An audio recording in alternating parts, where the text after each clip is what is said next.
Alright, hey guys, welcome back to another video, and today we're going to do a highly requested topic. We're going to talk about how to manage and grow a castle or a town as of 1.4.2. So like I said, this is a highly requested video to make, and I made a video similar to this in the past, but it is really outdated now because there's been a lot of changes. So I'm here to make an updated version. So first, we're going to talk about upgrades and projects that have to do with fiefs. Then we're going to move on to policies and skills. And lastly, we're going to talk about some tips and tricks at the end. So yeah, let's get straight into it. So, oh yeah, by the way, before I have a full script. Everything I talk about is going to be in the script. There's a lot of lists down there as well. So if you guys want to save it for later, you know, it would be a great reference point in my opinion. But all of that will be down below. So let's start with upgrades first. So I have a little key list in my description. I'm also going to put on the screen right now. So it's a couple of shortened phrases to tell you if towns and castles are the same, if one is better than the other, if one is worse than the other, and also if only towns have this upgrade or project, or only castles have this upgrade or project. So you can check that out in the description. It'll give you kind of not like a, you know, like how Venn diagrams are. They're gonna show you what's the same, what's different. It's kind of in that format. So first, let's talk about towns and their projects. So we're gonna go to a town that I own right here on the screen. We're gonna manage town, and here's all the projects. So let's read it off. So Fortifications and Garrison Barracks, they both give you garrison capacity. The max is level 3, and it's 100 per. And these are the same projects that can be found in castles. They're just named differently. Next we have is training fields, and that gives us garrison troop XP of 3. What's it called? 3 plus as the maximum, so 3 bonus XP per day. This is the same as castles. They're not much different. Towns used to be better at training garrison troops, but now they are the same. Next we have is marketplace, and this gives us pretty much a 30% bonus to taxes. This is the same in castles. It's just named toll collector, and we're going to go over the castle stuff after the town stuff, just so you guys can see a comparison as well. Next we have archers. That gives us a 30% bonus to food production. If we go to food, you can see archered is one of the things listed. Then we have fairgrounds. That gives us plus 4 bonus to settlement morale or loyalty. They say morale, but it's really just loyalty. As you can see, it's under this one right here. Next one we have is aqueducts. This gives us prosperity. Max one gives you 1.5 prosperity. And this is only in towns. This upgrade is only available in towns. Next we have is forum. It's another upgrade only available in towns. And this gives us, at the max level of 3, plus 1 bonus to owner's influence. So if you check under your influence, you should see a thing that says forum.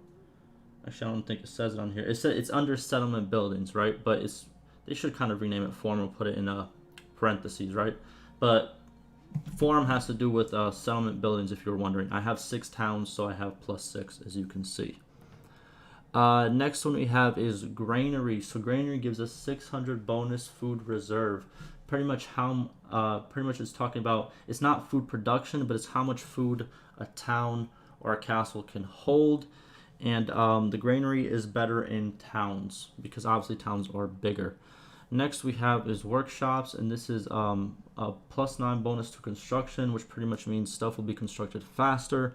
Next we have is Militia Grounds, and this gives you a plus 3 bonus to militia. It is the same as a castle. It's just named Militia Barracks inside of a castle. Then we have the Siege Workshop, and this is your wall repair speed. So pretty much once your walls get knocked down from either a siege, that's how fast you can repair your walls. And plus 50 is the max, and it is the same exact thing in a castle. Now I'm gonna fast forward to me running to my castle. It's actually right over here. I don't really need to fast forward it. And we're gonna talk about all the projects inside the castle.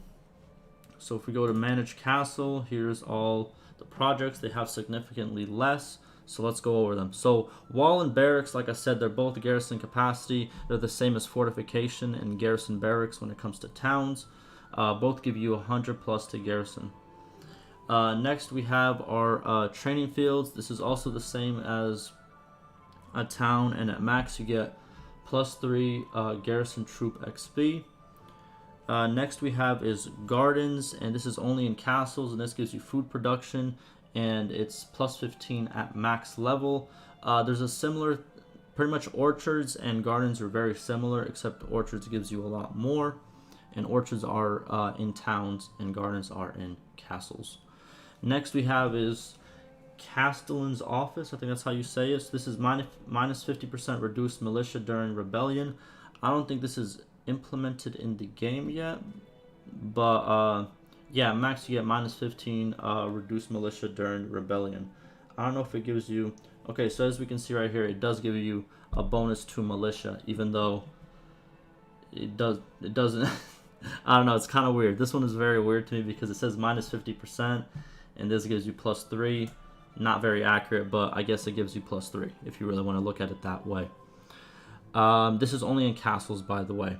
Next we have is Toll Collector. It is pretty much the same as Marketplace, that it's located in towns. This gives you +30% more taxes.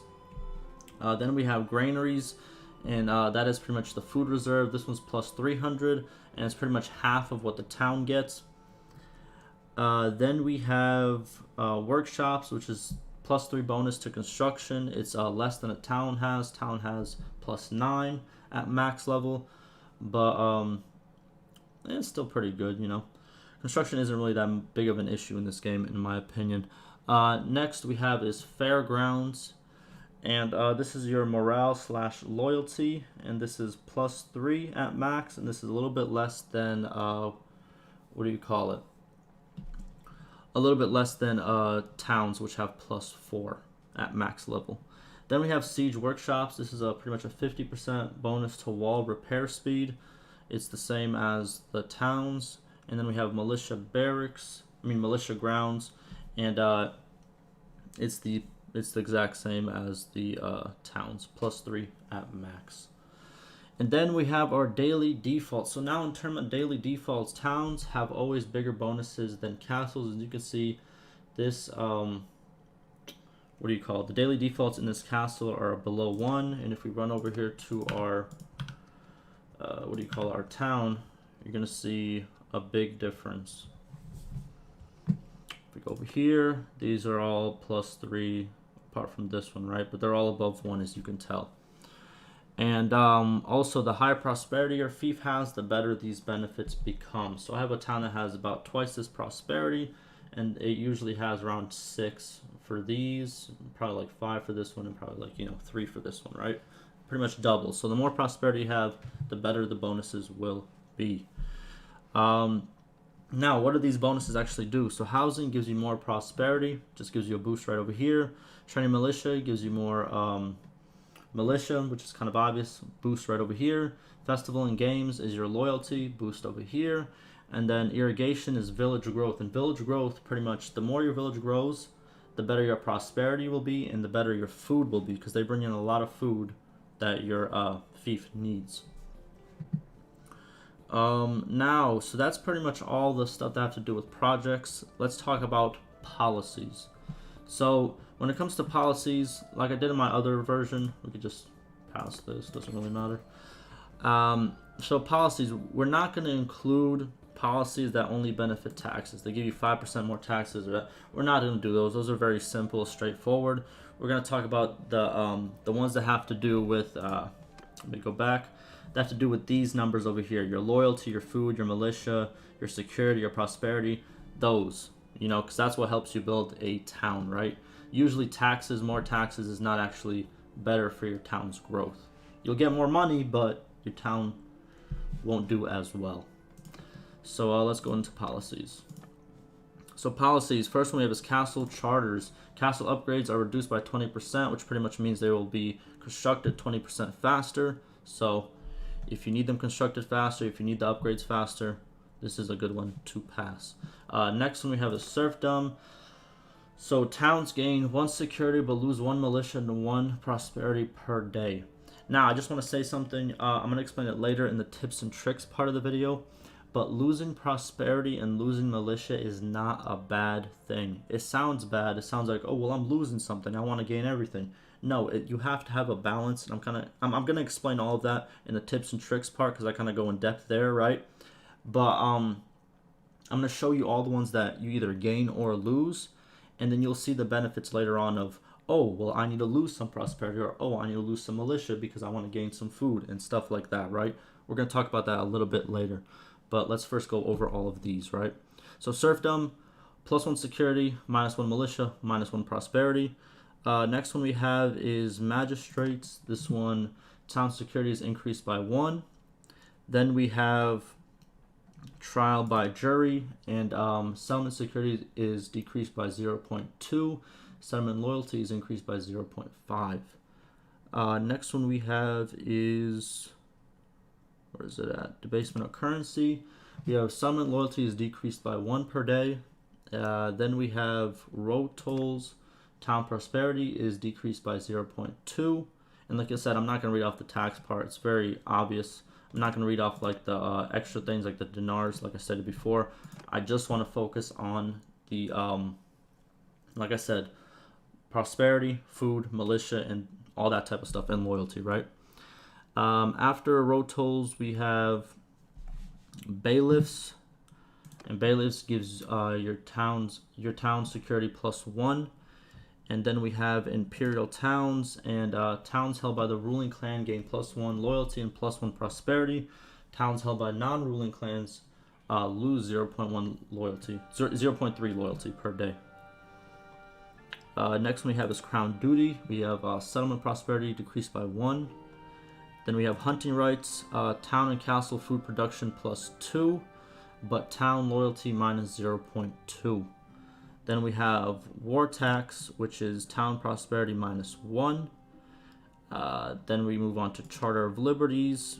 The militia quantity increased by 10%, so you'll train them a little bit faster. Then we have forgiveness of debts, and this is settlement loyalty is increased by 2 per day. And then we have citizenship, which is 0.5 loyalty per day to settlements that have the same culture as the owner. And then militia production is increased by 1, but you lose 0.5 loyalty per day with settlements that have a different culture than the owner. Then we have tribunes of the people, which is town loyalty +1. We have grazing rights, which is settlement +1 loyalty and +1 militia. And then we have cantons, I think. Settlement +1 militia. So those are all the policies that have to do with, like I stated before, these things right here: prosperity, security, construction, loyalty, food, and militia. Those are important when it comes to managing a good town or castle. Now let's move on to skills and perks, and then we're going to move on to tips and tricks, and that's how we're going to talk about the policies more in the tips and tricks. So skills and perks, right? For most perks to work, you have to assign a companion to being a governor of the fief, which is, we look on the screen right now, this right here, this position right over here. And the companion that you pick to be the governor, they have to have these perks for them to pretty much work. You can't have these perks and roam around. You have to be a governor, and you can't really pick yourself as a governor, so one of your companions have to have it. And if you wanted to know how to pick the skills for them, so as they level up and they're in your party, we can go right now, show right here our perks and skills, right? This slider right here shows people that are in your party with this orange dot. So if they have this orange dot, they are in your party. If they don't, they're going to show no dot, and you can't upgrade anything for them, right? You can only upgrade it if they're in your party. So if you want to upgrade a companion's perks, right, like pick them out for this guy, right, because this guy isn't my main character, he's one of my companions, they need to be in your party. And you can tell by this orange dot if they are or if they're not. Okay, so let's talk about perks. So trade and steward, which are right over here. We got trade and steward. Almost every skill is tied into making money, either from towns, castle, or villages. So I didn't want to list off every single perk because this video will become like 20 minutes. But if you look through a lot of these, a lot of them have to do with like fiefs that you own, better production from farms. So this one's very simple. Just look through this category, and you'll see that almost every single perk has something to do with owning or, you know, managing a town or a fief, right? So these are the main skills that I think you should focus on, right? So depending, like, for example, let's say it says farms. Like if you're a vassal and you don't have that much, you might want to get this influence perk if you want to just stay a vassal. But if you want to have your own kingdom and own more land, well then the 30% more production from farms would be better for you. So you'll get more food in the future and stuff like that. Just think about that type of stuff and just go through those perks that I've listed. Now we have higher engineering equals faster upgrades. So the higher this is, as you can tell right here, it says faster siege engine production and faster building production. The building production is pretty much your projects.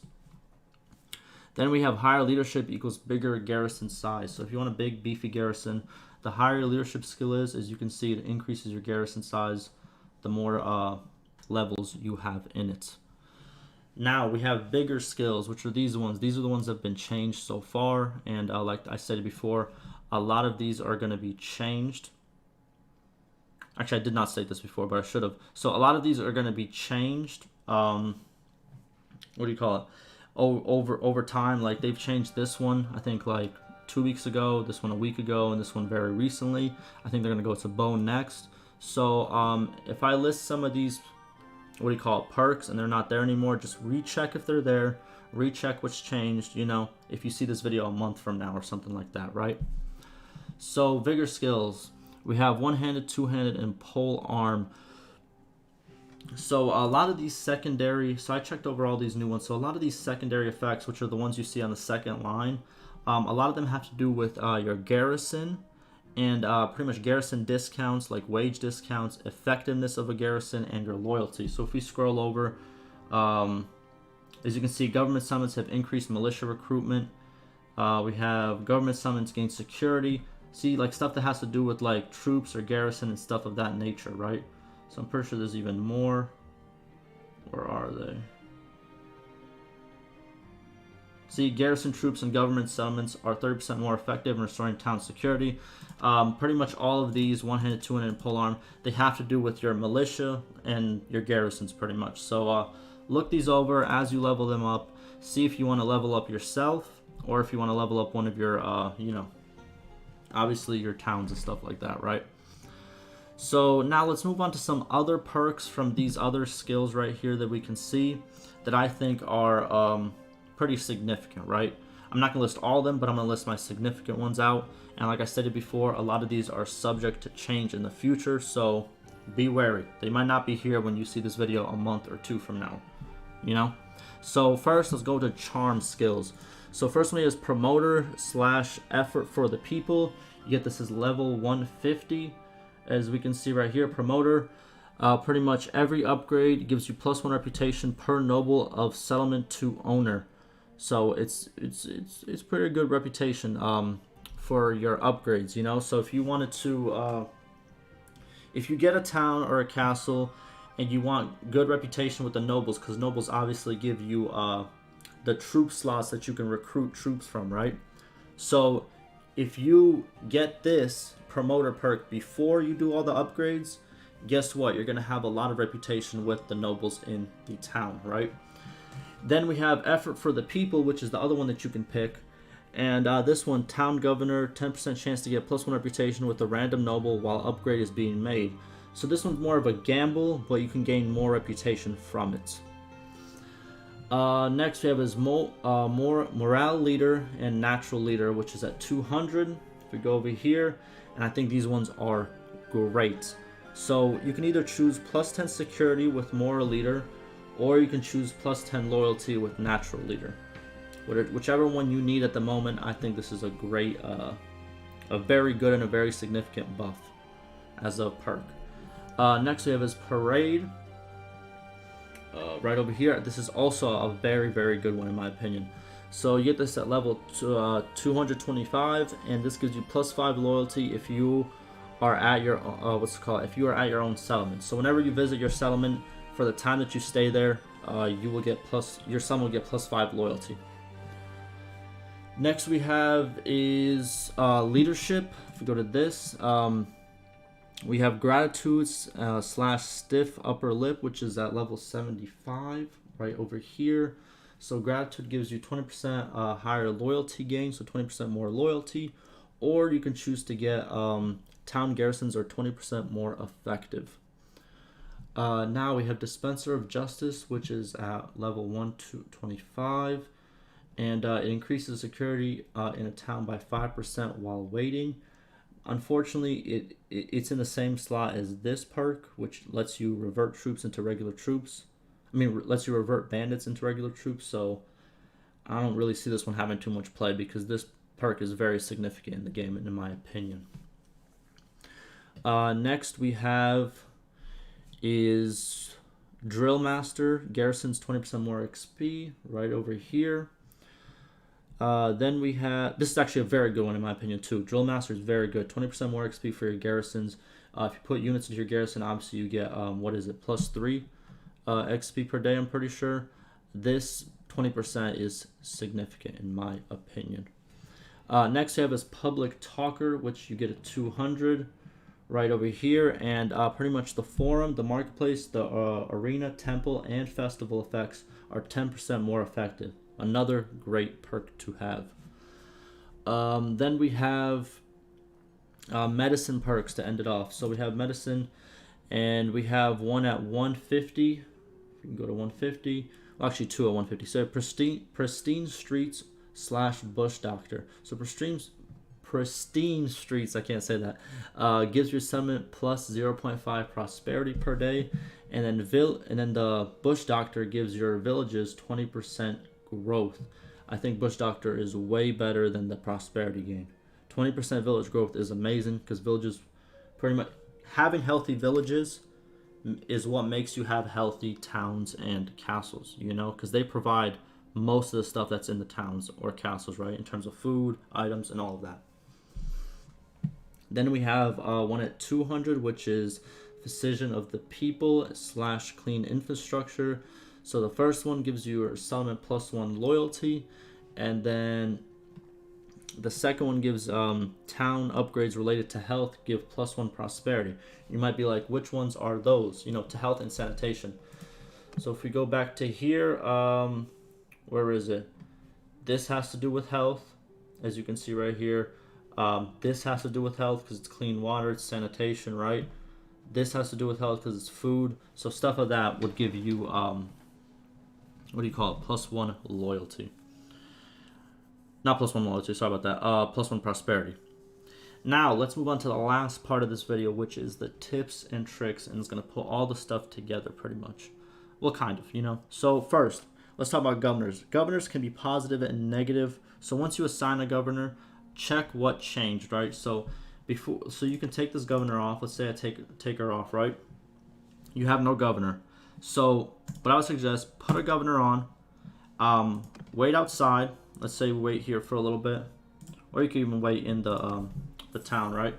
Wait for a day, wait for your income to come in, and then check if any of the prosperity, militia, garrison, or food stocks, see if any of them changed.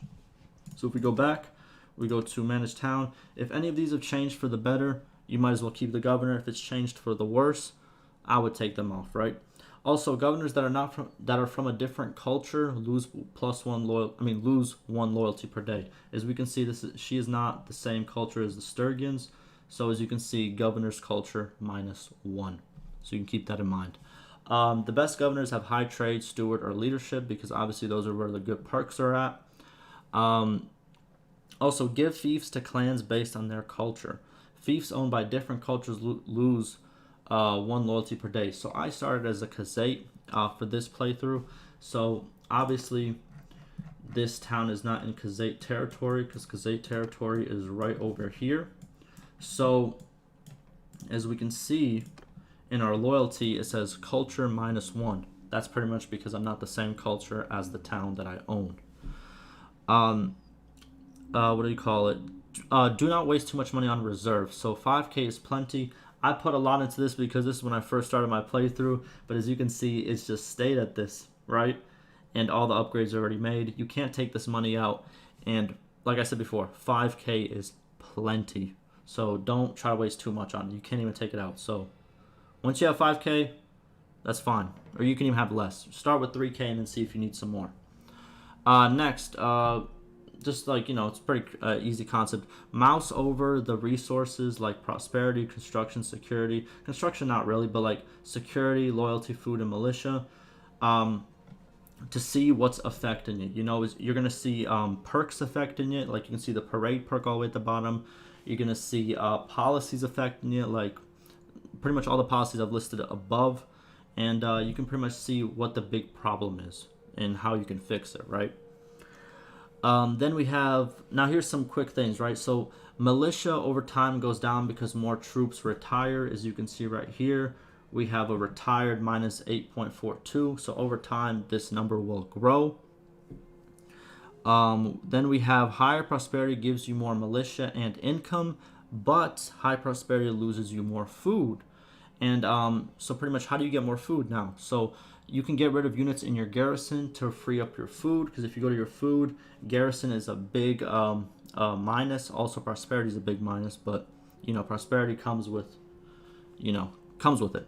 So if you want to up your food, get rid of units in your garrison. Also protect your villages that are bound to your fief. If they get raided or villagers get attacked, your food will go into the high negatives, because your food production is in the negative. If you think about it, if a village gets raided, they can't produce food. If a villager gets attacked, he can't bring the food to the fief. So take out bandit camps and make sure your area is safe from enemies and all that other stuff. Also, if prosperity gets too high, lose some. Too high of a prosperity is actually bad for your fief. Yes, the taxes are great, but everything else suffers. So pretty much here's the common thing is your fief loses 1 food for every 50 prosperity. So if it gets too high, I suggest you pass some policies that lower your prosperity, like I listed above, and you can check in the description.